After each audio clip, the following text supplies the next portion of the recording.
दोस्तों, आज हम बात करेंगे जोमोटो के बारे में। जोमोटो में अगर आपने एंट्री कर ली है और आप उसमें फंस गए हो और आप उसमें लॉस कर रहे हैं, तो आपको उसमें से कब एग्जिट करना है। और अभी तक आपने उसमें इन्वेस्टमेंट नहीं किया है, तो कब वो सही मौका आएगा जब आप उसमें इन्वेस्टमेंट करेंगे। तो दोस्तों, बिना टाइम वेस्ट किए चलते हैं हम जोमोटो पर। जोमोटो को देखो, जोमोटो ने मंगलवार को लगभग 3% की गिरावट दिखाई। वहीं हम पिछले मैक्सिमम टाइम की बात करें तो मैक्सिमम टाइम में इसने अपने इन्वेस्टर को पैसा ज्यादा तो नहीं बढ़ाया है, सिर्फ 5% बढ़ाया है। लेकिन अगर हम पिछले 5 साल की बात करते हैं, सॉरी 1 साल की बात करें, तो 1 साल में इसने अपने इन्वेस्टर का पैसा 197% का रिटर्न दिया है अपने इन्वेस्टर को। दोस्तों, चलते हैं हम इसके फंडामेंटल्स पर, तो देखते हैं कि जो इसका मार्केट कैप है वो है 1,66,825 करोड़। जो इसकी फेस वैल्यू है वो है ₹1। स्टॉक पी काफी हाई है, जो कि 475, और आरओसी है वो काफी लो है 1.77% और आरओई है 1.76%। तो स्टॉक जो पी है वो काफी हाई है इसका, ठीक है। और यहाँ पे हम देखते हैं कि ये 2010 में incorporated हुई थी। Zomato listed is the one of the leading online food service platform in terms of the value of food sold. Its offerings include food delivery, dining out service, and loyalty programs and others. ठीक है। अब हम चलते हैं कि जो उसके brands हैं वो Zomato, hyper pure, blanket and feeding India. थोड़ा नीचे चलने के बाद हम देखते हैं जो दोस्तों, जो भी एक अच्छी चीज है वो company is almost debt free. ठीक है। कंपनी में जो कर्जा है बिल्कुल नाम मात्र है। कंपनी एक तरीके से कर्जे से मुक्त हो गई है। Company is expected is give good quarter, ठीक है। तो companies working capital requirement have reduce from 203 दिन टू 84.5 डेज। भाई हम जो इसकी एक जो बुरी चीज वो ये है कि स्टॉक इज ट्रेडिंग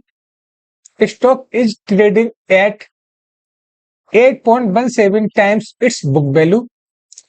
सेकंड जो इसमें दिक्कत है वो है company has a low return on equity of -4.55% over last 3 years। वही अन्य includes an other income of 847 crore. थोड़ा नीचे आने के बाद हम दोस्तों देखेंगे कि जो इसका सेक्टर है ई कॉमर्स में ये मार्केट लीडर है, ठीक है। अब हम चलते हैं इनके क्वार्टरली रेट्स पर अगर आप यहाँ पे देखोगे तो आप देखोगे जो इनकी सेल्स है वो दिसंबर 2023 क्वार्टर में थी 3,288 करोड़। वहीं इस क्वार्टर में मार्च 2024 क्वार्टर में होगी 3,562 करोड़। इसका मतलब है कि जो इनका प्रॉफिट है, जो इनकी सेल्स है, वो अच्छी हुई है पिछले क्वार्टर की अपेक्षा। वही हम इनके खर्चे की बात करें तो इनके खर्चों में भी बढ़त हुई है। दिसंबर 2023 क्वार्टर में था इनका खर्चा 3,237 करोड़, वहीं इस क्वार्टर में हो गया 3,476 करोड़। हम चलते हैं पैट पर। पैट मतलब profit before tax, sorry, PAT का मतलब होता है प्रॉफिट आफ्टर टैक्स, बट यहां पर है ये profit before tax. Profit before tax में हम देखेंगे कि पहले कुछ क्वार्टरों में ये लगातार माइनस में था, मतलब कंपनी घाटे में जा रही थी। लेकिन सितंबर 2023 से इसने प्रॉफिट बनाना शुरू कर दिया, ठीक है। सितंबर 2023 में आप देखेंगे तो 21 करोड़ था, वहीं दिसंबर 2023 क्वार्टर में 124 करोड़ आया, वहीं मार्च 2024 क्वार्टर में आया 161 करोड़, ठीक है। हम चलते हैं थोड़ा नीचे चलते हैं और हम देखते हैं इनकी balance sheet, sorry balance sheet नहीं देखेंगे, उससे पहले कुछ और देखते हैं। हाँ, इनकी देखते हैं हम प्रॉफिट एंड लॉस, जो कि है ईयर और ईयर बेस पे। ईयर ऑन ईयर बेस पे हम आते हैं तो जो इनकी सेल्स देखते हैं तो सेल्स में लगभग बहुत परसेंट का मतलब बढ़ोतरी हुई है। जैसे कि आप यहां देख रहे हो तो मार्च 2023 में जो इनकी सेल्स थी वो थी 7,079 करोड़ की, वहीं मार्च 2024 में इनकी सेल्स होगी 12,114 की। भाई हम प्रॉफिट बिफोर टैक्स की बात करें तो प्रॉफिट बिफोर टैक्स में ये माइनस में थी पिछले साल माइनस में लगभग 1,000 करोड़ माइनस में थी। वहीं इस साल में ये 291 करोड़ का इन्होंने प्रॉफिट दर्ज किया है। वहीं इनके नेट प्रॉफिट की बात करें तो नेट प्रॉफिट में पिछले साल ये -971 करोड़ का इसमें लॉस लगा था। वहीं इस साल ये 351 करोड़ के प्रॉफिट में बैठा हुआ है। अब हम चलते हैं इनके शेयर होल्डिंग पैटर्न पर। तो शेयर होल्डिंग पैटर्न पर देखते हैं कि जो एफआईआई है वो इसमें अपना माल बढ़ा रहे हैं। देखो कि दिसंबर 2023 क्वार्टर में थी 54.88%, वहीं मार्च 2024 क्वार्टर में इनकी हो गई 55.11%। इसके जस्ट अपोजिट जो डोमेस्टिक इन्वेस्टर हैं मतलब DIIS, ये क्या कर रहे हैं, ये इन्होंने अपनी थोड़ी थोड़ी सी शेयर होल्डिंग को बेचा हुआ है। थोड़ी सी बेचा है बारीकी से। कितना बेचा है? लगभग 19% इन्होंने 0.19% इन्होंने बेचा हुआ है।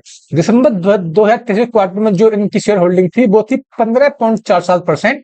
भाई मार्च 2024 क्वार्टर में हो गई है 15.28%। भाई हम पब्लिक की बात करें तो पब्लिक ने अगर आप यहां देखोगे तो दिसंबर 2023 में इनकी जो थी शेयर होल्डिंग वो थी 27.98%। वही मार्च 2024 क्वार्टर में आई है 28.05%। मतलब पब्लिक ने भी इसमें अच्छा खासा पैसा इन्वेस्ट किया है। अब हम देखते हैं कि अगर हमने एंट्री कर ली है तो हमें कहाँ निकलना चाहिए और हमें फिर से री एंट्री कहाँ करनी चाहिए। तो दोस्तों चलते हम चार्ट पर। तो जोमेटो का चार्ट पर आप देखोगे कि ये मंथली टाइम फ्रेम पर चार्ट है और मंथली टाइम फ्रेम पे देखोगे इसने काइंड ऑफ एक डब्ल्यू पैटर्न बनाया था मंथली टाइम फ्रेम पर।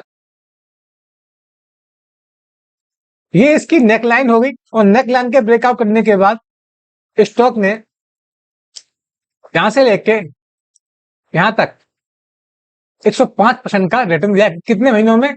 1 2 3 4 5 6 7 8 9 महीने में अच्छा खासा रिटर्न दिया। अब हम देखते हैं कि अगर हमने इसमें कहां पर और कहां एंट्री की है। तो दोस्तों अगर हमने इसमें यहां पे एंट्री की है, इस वाले जो जोन पर एंट्री है, तो हमको यहाँ पे जैसे ही हाँ सॉरी इसको हम वीकली टाइम फ्रेम पर लेके आते हैं। वीकली टाइम फ्रेम पर कुछ लोगों ने यहाँ पे एंट्री की थी, जो ये वाला जोन है यहाँ पर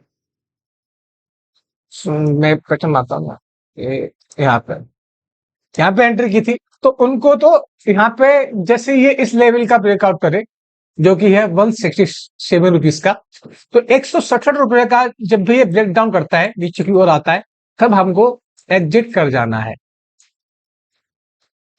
पर अगर किसी ने यहां पर एंट्री नहीं की थी, यहां पर की थी तभी उसने अपने ऑल टाइम हाई का ब्रेकआउट किया था, तब हमने इसमें एंट्री की थी, तो हमारा स्टॉप लॉस क्या होगा?